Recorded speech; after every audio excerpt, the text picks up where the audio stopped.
Hi, it's Tracy from Two Rocks Tarot, and today I'm going to be doing a tag called Deck Deal Breakers. Now, apparently it's an old tag. I think it's from 2021. I first saw it on Candy's channel, and I thought, yeah, why not? I haven't been doing any tags. So basically it's what's a deal breaker for you when you are looking at purchasing a deck.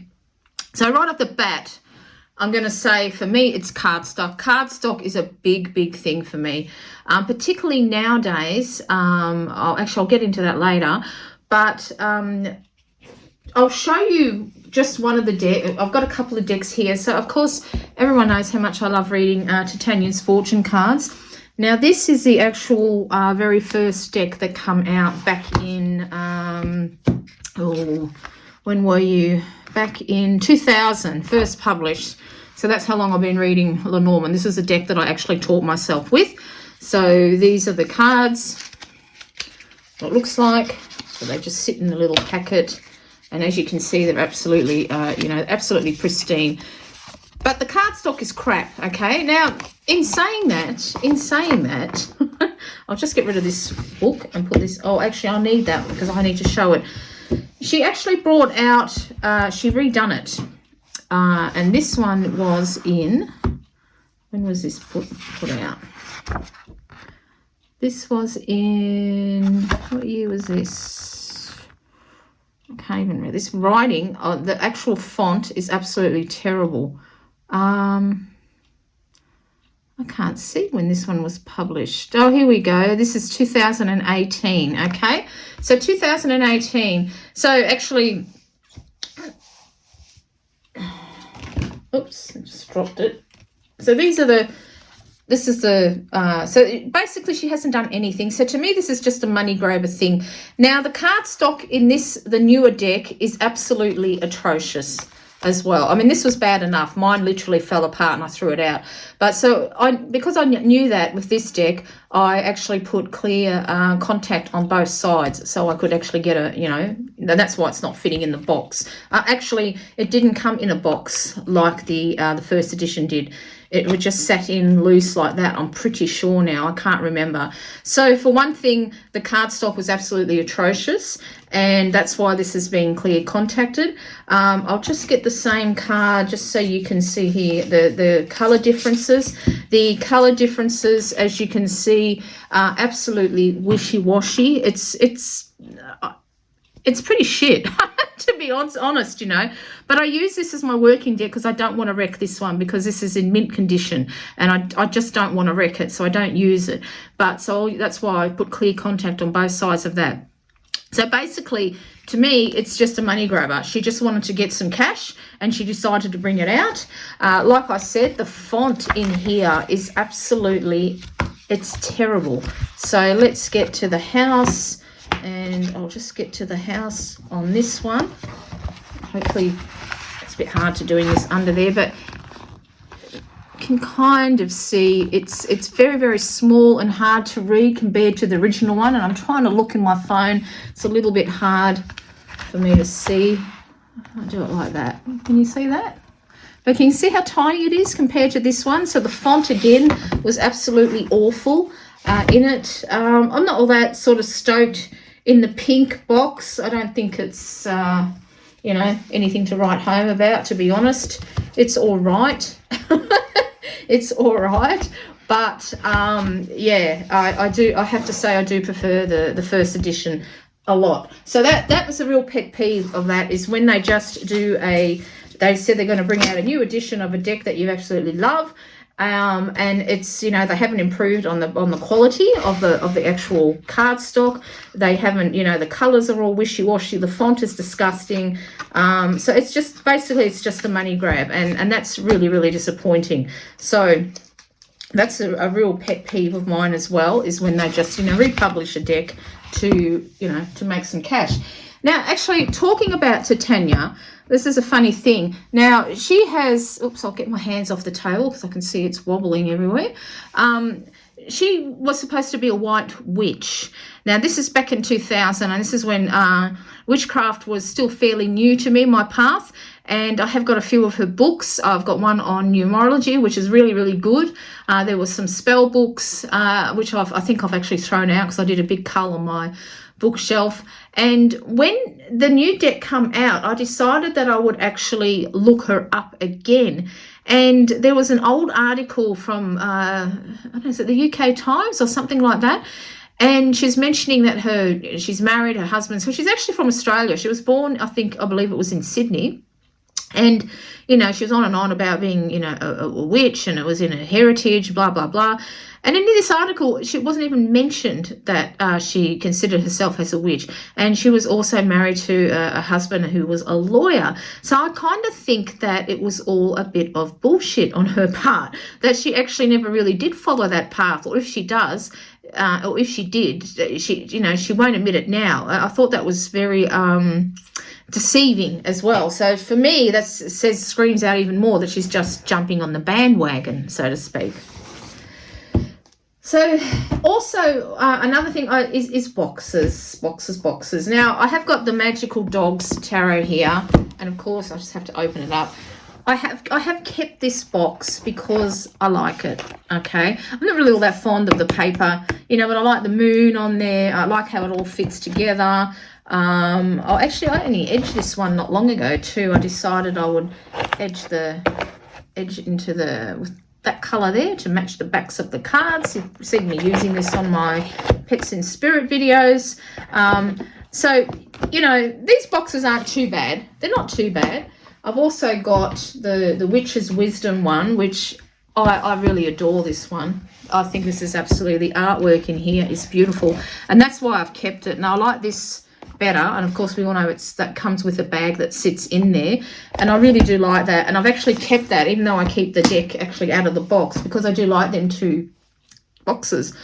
But what I usually do is when I buy a deck, I find a box that I like, and I just go to, it's called the Red Dot. It's a $2 shop, might be called the Dollar Tree for those of you who live in America. And this particular, you know, and that's what I do. So I throw out all my boxes that the tarot cards come in. This one is the Line Strider, which is actually pretty much brand new, because the first Line Strider that I ever got, the first time I shuffled it, it all chipped. It chipped like anything, and they said that this was a new card stock. So they sent me a deck for free, and I actually got to choose another deck for free. So they were really, really good, I have to say. Llewellyn were awesome about doing it. But I can't say, I don't think this one does chip, but it sort of kind of destroyed my joy in the deck, because it was just, you know, the very first time, and I'm talking about big chips too, not like the chips that when you've been using a deck for a while, you know, it comes out, you know, you just have minor little chips. This was big chips where the whole corners were peeling. So they sent me a new deck, and it's not, as far as cardstock goes, this isn't too bad. It shuffles all right, you know. It's not too thick, it's not too thin. It's kind of matte, you know, not too glossy. Just trying to look at it under the light. Yeah, it's not too glossy. It's actually quite fine. So, you know, that's an absolute deal breaker for me, is the cardstock. But in saying that, with Llewellyn stock used to be so good. Like, you've got no idea. This one here, actually, I should take out I'll take out a card from the Line Strider. This one here is the Celtic Dragon Tarot. You can see that the Line Strider is thicker, much thicker than that one. This bends a lot better than this, as you can see. It's quite thick to bend. This flexes much more better. This particular cardstock from Llewellyn, that used to be the norm, okay? They used to make the most wonderful cardstock that you've got. It was absolute dream. This shuffles like a dream. This is a first edition deck that was printed in 2011, this particular one. This is how beautiful and dreamy Llewellyn stock used to be. Absolutely beautiful. And for those of you who don't believe me, because it actually come much like that box that I just showed you, but I threw it away. I actually got the book that come with this. Unfortunately, DJ Conway has passed away. And there you can see it's the first edition, 12th printing, 2011. So that was quite a hefty little book that come with it. But that's what Llewellyn stock was like. Absolutely beautiful. Look at that. Really, really, really nice. Just shuffles like a dream. It's just beautiful. I can't tell you how beautiful, because even if you look at this one, it's very slightly sort of picked up on the sides, you know. This is still flat, you know. I've had it since 2011, because I know I brought that. I brought this deck because I love dragons. Absolutely love them. And then when I got it, I was disappointed, because I kind of thought that the artwork in it was a bit childish. I might take that one away, hey, because a lot of people don't like the Ten of Swords. I thought the artwork was a little bit childish, but it's I've got a funny story. So it sat on my shelf. So I brought it, I flipped through it, didn't think much of it, sat on my shelf for 15 years. And there was an Instagram challenge when I still had Instagram of getting in touch with your spirit guides. And I decided that I'd do it. And for some reason, because this used to be stuck in my drawer on my desk, I decided I'd pull it out and I'd give it a go. And this deck absolutely screamed to me. It talks like, oh, I can't tell you how good it is for spirit messages. And just for anything, absolutely. But spirit messages in particular, it's just beautiful. It works so well. So, you know, don't throw out decks, people. You know, not that I'm suggesting keep it for 15 years, but it was just amazing. And I thought, oh, you know what, I'll take that out and put it on the shelf and see if I feel like using it. And I use it for that challenge. And I use it all the time. So, you know, it's a beautiful deck. It really, really is. And I think what it was that I just was not ready for the messages that it was going to give me back then. I just wasn't ready. I was still, I suppose, maybe fairly new to it. So you can see it's absolutely perfect. There's no bowing, there's no nothing. And that's exactly what Llewellyn decks used to be like. So here's another box that I've got. So that's what it looks like. And in this one, I've actually got the Voyager. Another breaker for me is borders. I don't mind a fine border, but these borders were absolutely ridiculous. I've actually edged mine in a blue, and I've just taken them off completely on the Voyager deck, and it just pops. Look at the artwork when you see it. I just dropped all these before I put them out, so some of them might be upside down, even though it's a little bit hard. But to me, the artwork just pops, and I just use it as an intuitive deck. I don't actually use it as a tarot deck. I just use it intuitively, and it actually works quite well too for spirit messages, believe it or not. It's quite funny. As soon as I said that, I was quite pulled to the elderly couple there on this particular one, whatever it is. I've got no idea what they are anymore. I'm just going to say it. If somebody has lost their grandparents recently, they want you to know that they're very happy together. If it is if you lost your grandfather or if you lost your grandmother, they are with their respective partners. If you've lost both of them, they want you to know that they found each other on the other side, and they are very, very happy, and they are pouring blessings on you. And because of this particular flower here is a hydrangea, I've got a funny feeling. I think, okay, the woman now is coming through that you have been watering her hydrangeas and keeping them fresh. And she's very happy about that you're looking after her garden. We've got another one here. So you're very, very happy. She's very, very happy that you're looking after her garden in particular. Actually, that's not hydrangeas. That's another, I can't think what that flower is called. But it's hydrangeas that I'm actually thinking of. It's not this particular flower. It's the hydrangea that come out for me. So you're looking after her garden. She's very, very pleased with that. Even though, I don't know if you're thinking about selling her house or selling their house, or maybe want to move into their house and not too sure. But anyway, the gist is that they're very happy together. They found each other. They're sending you blessings. They're happy that you're looking after their garden or her garden. This one, I'm pretty sure, was the grandmother now saying that, or an older lady, that she's very happy that you're looking after her garden and taking care of it for her. Okay. So as you can see, this does come out. It's very good for spirit messages. Really, really good. I love using this intuitively. It's a great deck. I first saw this by Elizabeth Harper, who does angel readings. I've been following her for many, many years now. and she used to use this deck, although she hasn't cut the borders off. But when I got it and I saw the borders, I thought, oh my God, they're absolutely horrendous, and so I just trimmed them off and I just use it intuitively.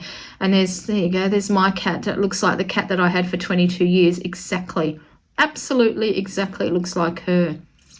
I just want to pick that up and have a look at that. I might have to stop looking at this deck because now I keep getting messages. So that might be a prompt for me. I haven't done any spirit messages for people for quite a while, and I've been thinking about doing them again. Maybe this is a message for me that I need to get into it again. But yeah, how much better does it look? I just think it pops. I just think the artwork pops. I think it's a gorgeous deck, but yeah, I did not like the borders. So borders, you know, it depends. If it's a nice, fine little border, I haven't got a problem with it. I really, really haven't. I like it. But yeah, when they're so big, funny enough, it's because it kind of looks like a chunky little deck, but it does actually shuffle quite well. It still shuffles quite well. So just in case anyone's offended by nudity, let's just put that one there, just so we've got something to look at. So that's another one. So for me, the big thing is cardstock, because, you know, and I was going to say cardstock, borders, and what I'm going to gripe about now is the prices of tarot decks are absolutely ridiculous. They've gone through the freaking roof. I know everything's gone through the roof. Food, you know, the whole lot, the whole world's gone crazy. Everything has gone through the roof, but I got some money from some tarot readings that I'd done. I decided I want to shout myself a deck, and I just couldn't find anything in my price range. I don't really like to spend more than $50 on a deck because it's Australian dollars. I have spent as much as $77 on a deck, and that was on the Falakos Tarot, and actually that was kind of a mistake because it was an Australian supplier, but she had it in American dollars, and I didn't realize that until she took the money out of the bank. So I did actually make a video on that when I did a walkthrough on the Falakos Tarot. So pricing of decks now, I think, is absolutely crazy, and I'm really hanging on to the decks that I've got. And I have, like, I did purchase the Everyday Witch Tarot because, like I said, that was only $27. It was a mini edition, and I don't mind spending it on that. That was great. And because we live in Australia, the postage here is ridiculous. Sometimes the postage is more than the actual deck itself. So places like Etsy are like a real no-no. But in saying that, the last two decks I did get from Etsy because they were from Australian suppliers, and the postage, one was free and one was like only $17, which was absolutely amazing. So I did get a Lenormand deck, and I did buy the Everyday Witch Tarot. But I probably won't be buying any more. I just thought that this Lenormand deck looked pretty different. So that's why I decided to buy it, the Heloise Lenormand. So that's another deal breaker for me, is the actual prices of the tarot decks. Oracle decks haven't been too much of a problem price-wise. They've sort of gone, you know, they're not too bad. I have got the Wildlife offering. I tend to look on Amazon because they seem to have the most, the most cheapest sort of pricing on there. So you know decks like this, the Wild Offering deck, the back with Ganesh, I got, I was sort of drawn to, even though this is a little bit religious, but I just swap it off for the for the goddess or whatever. But these aren't too bad. I think this was like $17 or something like that, and included free delivery. So they aren't too bad. Oracle decks have usually not been expensive, but I've noticed the pricing has been going up with Oracle decks as well. They're starting to get a little bit out of hand as well. And I know that, it takes, like, particularly I got into a little bit of a shit fight with somebody on Facebook when I said a comment on the embroidered Oracle. Now, I know her decks are absolutely freaking amazing. So much work that she puts, because, she hand embroiders each one. But, the price of the deck, including the postage, because the postage was so much, was, I don't know, it was like $130 or something like that. And I just put, way too expensive for me. And someone said, what did they tell me, to shut up and go and get a cheap, nasty deck or something like that? So I wrote back and said, why don't you shut up? I don't mind paying for art, but when the postage is more than the deck, I just can't see it. And the thing, what gets me mad is that some actual, you know, if we're just taking Etsy, for example, some people seem to charge exorbitant amounts for postage, and then other people, you know, is a reasonable amount for postage that they'll send to you. And I have seen some pretty, you know, on the Facebook groups that I'm on, that they sent, it was just it was an indie deck, I think, that they backed, and it was just wrapped up in paper in a plastic postage bag, you know, it was all battered up and everything like that. So that's another deal breaker for me, is the price, because of the, you know, because of the postage. It's really a lot of money to get here. And I don't think now, I think here in Australia, I don't think they're actually, the UPPS, I hope I'm saying it right, is not actually sending decks to Australia anymore because of this. So, you know, that's a big thing. Or anything like that. Nudity doesn't bother me. The gilding, I have got the Mary L deck, and the gilding on that is very rough.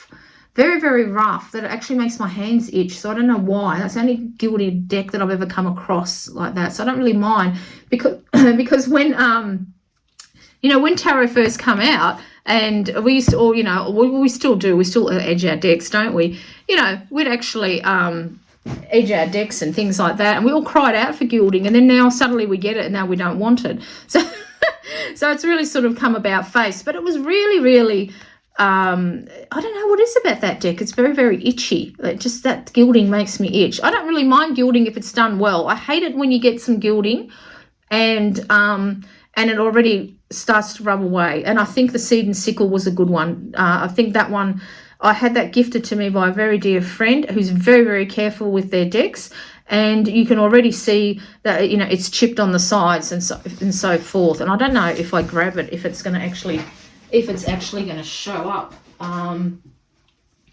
don't really mind this box. I like the way it opens up on the bottom, and then you slide it out, and then you've got another. It might be a little bit of overkill, but I don't really mind it. So this one, I'll just grab it out. I don't know if it'll show up on here, but this has got, you know, got the copper, and you can see it's already sort of nicked. And this was like, you know, the person who gave it to me is very careful with their decks. So, and I think this is a special edition of it, the Seed and Sickle, and to have that happen is pretty, you know, I think it's pretty shit. So, you know, you're paying a lot of money. This actually shuffles not too badly. So what do we got here? The Foxglove. Oh, Foxglove. We might have a little bit of Fae with us today. So this is a beautiful deck. I haven't used it as much. That's why I've got it on my desk, so I can actually start using it. I really want to try to get back into my tarot practice. But, yeah, I think it's disappointing when you do get a beautiful gilding and then it just, you know, rubs away and chips really quickly. So that's another sort of a deal breaker. But, yeah, that's all I can think of right now. So until next time, this is Tracy.